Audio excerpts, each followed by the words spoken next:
about to begin. Ito po sa Lasal, Green Hills, NCAA Season 97. Stronger together, buo ang puso. It is the first of our Sunday doubleheader. Afterwards, you guys will be seeing Mapua and EAC. Ay ko-cover naman po ng mga kaibigan natin dito. Kapuso din, Anton Rojas and Coach Hammer Martin Antonio. But let's focus on this game first. And the 5 on the floor to begin. For the Stags, you have Kalahat, Altamirano, Calma. Sumoda is starting the second half for them, and Kenneth Villapando. Sa kabila naman, you got Valencia starting. That's the lone change in the starting unit here for Arellano. Valencia, Sablan, Arana, Doromal, at Jordan Santa Ana. That's not a good start for the Stags. A turnover right away. And Coach Egay wants a good start, kaya pinagsabay-sabay na niya Altamirano, Villapando. Diba? Nandyan ulit si Sumoda, yung Twin Towers ng San Sebastian. Sumoda, Calma. Pero like what you said, that's not the kind of way you want to start if you're San Sebastian. Alilinan sa pagbantay kay Justin Arana, Sumoda at Calma. Here's Jello Sablan. Tried to bank it in, no good. Battle for the loose ball. Maapupunta ang bola dito sa San Sebastian. And that's what you want if you're San Sebastian. Force Arellano to take outside shots kasi kita natin ng first half, malakas yung Arellano when it comes to the interior. Yung atake nila, yung drive nila, and of course, si Justin Arana. Here's Altamirano, who only scored 2 points in our second quarter after exploding for 7 in the first. Kalahat in and out. 2 misses from the outside for both teams. Here comes Doromal. We saw the confidence in the first half. Tignan natin kung magpapatuloy yan dito. Santa Ana will drive and will go all the way to the basket. Pinaganda pa niya yung analysis ko. Sinabi nga natin, malakas ang Arellano when it comes to slashing to the basket, and Jordan Santa Ana getting his 7th point of this game. We have a 2-point game here. Altamirano, pinabantayan ni Doromal. Sumoda providing the screen, the spin, the shot, the basket for Itzy Altamirano. And that's how we started the game in the first quarter. Aggressive and going all the way to the cup. Itzy Altamirano also hitting double figures alongside JM Calma. 11 points apiece para sa parehong player na yon. Santa Ana here. Santa Ana, inilabas kay Arana. Arana, nakapikan sa likod ni Villapando. Doromal will recover and will take the 3, no go. Rebounded by Villapando. Ganda ng dinedepensa dito ng San Sebastian, especially on Justin Arana. At eto na naman si JM Calma. Calma going to work against Jello Sablan, and a traveling violation. So better defense that time from Jello. Kita natin dito, Itzy Altamirano. Look at that spin and that offhand finish. Itzy Altamirano showing us the bag. At kita mo pag tinignan mo yung box scores ng San Sebastian, 11-11, tapos 4 na yung next. So kita mo, nandun pa din yung Alin RK na team, di ba? Na dalawa yung gumagawa. Mabigat yung scoring load para sa dalawang player na to. Villapando for 3, and he knocks it down. Sumama. Sali daw siya sa party, sabi ni Villapando. Dalawa lang pinag-uusapan natin And that's Villapando's 5th point of the game. Arangkada ngayon ng baste. Puntahan natin si Christian. Go ahead. Martin at Mikey, hindi ko alam kung basketball pa ba ang pinapanood ko o takbuhan dahil sa habulan ng score dito sa hardcore. Tila di rin alintana ang pagkawala ng top 2 scorer ng Golden Stags na si Alin Bolanadi at RK Ilagan. At sabi nga ng team captain na si JM Calma, nag-adjust sila in terms of scoring. Kinailangan nilang mag-step up at nag-fulfill ang ginawa ng dalawa last season 95. Martin and Mikey? Maraming salamat, Christian. Mabigat yung iniwan ng RK Ilagan and Alin Bolanadi, but so far it's been the 1-2 punch of Calma and Altamirano here.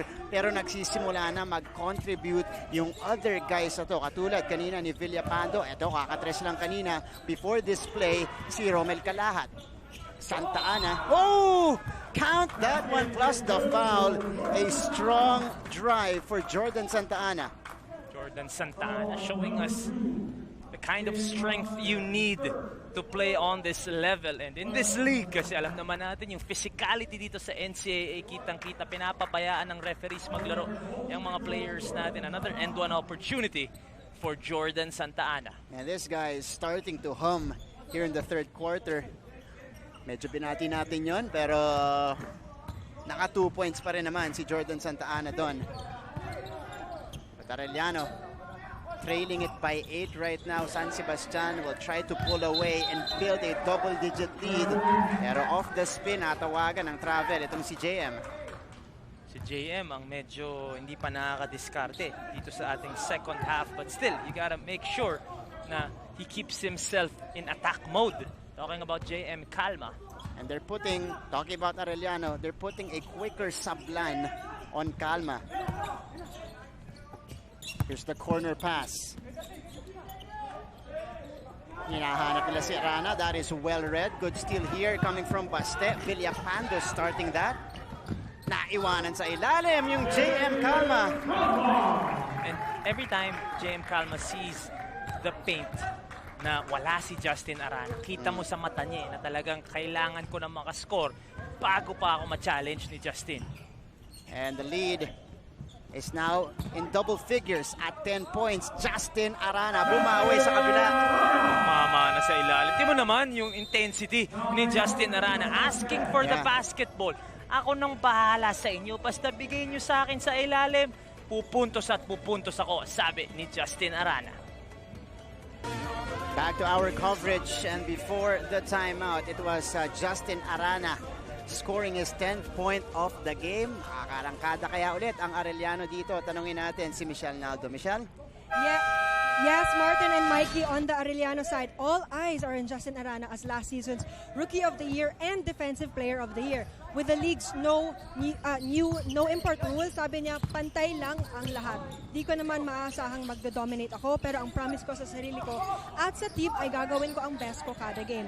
He shares na para magkaroon siya ng advantage over the rest. He hopes to bring in the experience he got from playing in other leagues. Sabi niya sa akin, the level of physicality and maturity of the athletes he played against outside of the NCAA pushed him to think faster when dealt with difficult situations.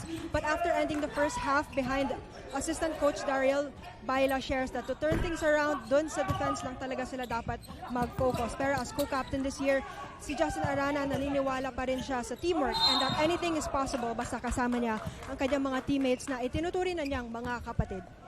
Back to you. Maraming salamat, Michelle. At assistant coach now, si Baila. Dati player yan ng Arellano. That's what you want to hear from the star player of this Arellano team, Justin Arana. Again, that's what we were talking about earlier. Mike's gained a ton of experience in the 2-year layoff that we had by participating in different leagues and just going up against grown men. That's right. And a couple of awards pa yung nakuha niya doon. Nag-mythical team siya sa iba't ibang liga. So kita mo that he dominated those leagues. So pag punta niya dito sa NCAA, syempre meron kang experience advantage. At saka dito talaga motivated kasi this is your mother league, so you have to show out kung anong natutunan mo doon. Ito na, perfect time for you to showcase them. As Altamirano, speaking of some off-season work, off the dribble. That was smooth, Ichi. That bag is really getting deeper for Altamirano. 13 apiece now for Altamirano and Calma. Here is Kalahat. Ito, nakadalawang tres na to. Si Romel Kalahat. San Sebastian trying to pull away. Romel Kalahat breaking free that time. 5 points in the last 3 possessions para dito kay Romel Kalahat. Ganda ng pinapakita niya dito. Tumutulong, umaambag. And San Sebastian, or Arellano rather, trying to put out the fire here.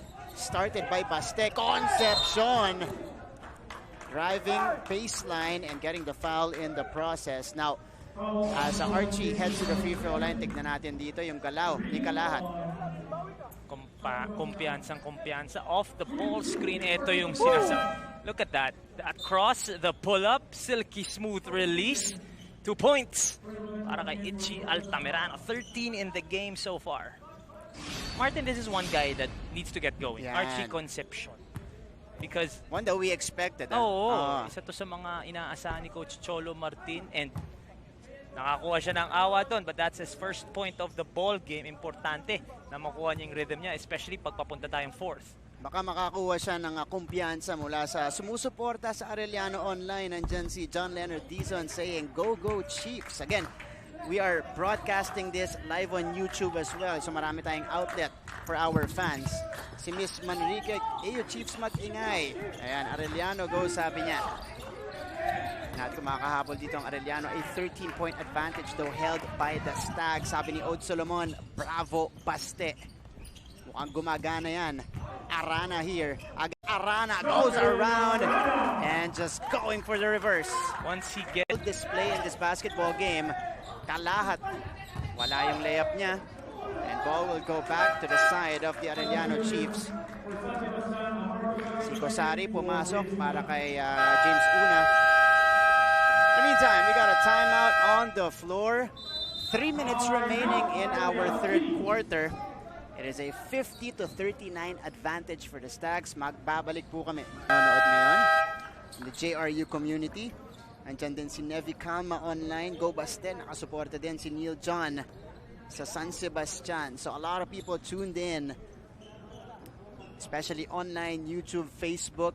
And then po, hello po sa mga nanonood sa inyo via GTV and GMAnetwork.com as well. And also on GMA Pinoy TV. 50-39. Huling 3 minuto sa ating third quarter. It is Jello Sablan who's been quiet, by the way, in this game. Concepcion, wala yung putback. Arana with their second chance there. Justin Arana starting to heat up here. 12 points para sa kanya. Sa larong ito, 5 of 8 from down low. San Sebastian needs to do a better job boxing out itong si Justin Arana. And Arana just trying to will this team. 14 points na pala kay Villapando. 8 points naman para kay Kenneth Villapando, showing us the range. That one from straight away para dito kay Kenneth Villapando. Bilis na ibinawi yung puntos kanina ni Arana. Concepcion. Valencia. Spins. Valencia puts it in. Nice move. Galaw doon ni Valencia. Nasa labas si Justin Arana kaya napa-atake to si Valencia. 53-43 is the count. Villapando hit a 3 earlier. Binigay kay Calma. Altamirano now trying to utilize that screen. A foul on the bump by Jello Sablan. Useless foul there para kay Jello Sablan. Kitang-kita kung saan tayo nakaupo. Medyo na-frustrate doon si Coach Cholo. This is Villapando off the ball screen. You go under. Let me shoot the shot, sabi ni Villapando. Pero dito si Valencia. The spin cycle and the finish para kay Valencia. A couple of highlights from both gunners dito sa NCAA. So Michael Are in the ball game now for Baste to finish the third quarter. Sumoda. Kabat with the jumper too strong.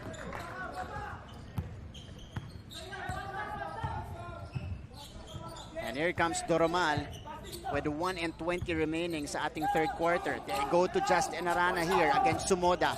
Arana, sinalubong ng help. Arana couldn't score on the other side. So what Coach Ega is doing, pag nakuha ni Arana, biglang magto-2-3, biglang sosona itong San Sebastian, kaya sobrang sikip sa ilalim. Villapando! Lumabas. Nakuha na niya. Anti-climactic yung sigaw ko dun. Akala ko makakadalawa na siya. Nakuha na yung flyby eh.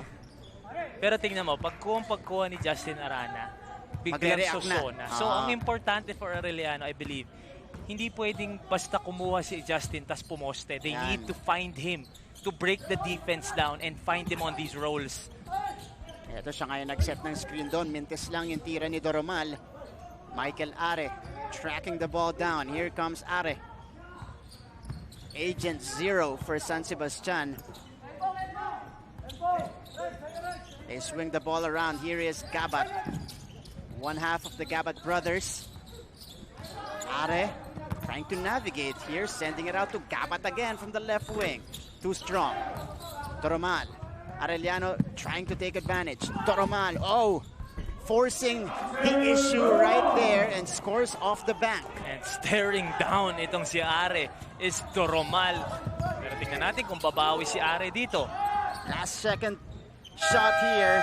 Hindi pumasok para dito kay Gabat. Ganda ng panapos dun ng Arellano. Kahit papano, nababa nila. Below double digits itong kalamangan. 8 na lang ang tinitingnan nila papasok ng fourth quarter. We are preparing for an exciting fourth quarter action of this game. Tignan muna natin yung mga highlights natin na naganap sa ating third. This was the spin cycle earlier by Itchy Altamirano. 13 points for that guy. Pero ito ang nagparamdam din para sa San Sebastian. 2-3 para kay Kenneth Villapando. And Valencia with a nice move here. But it is the San Sebastian Stags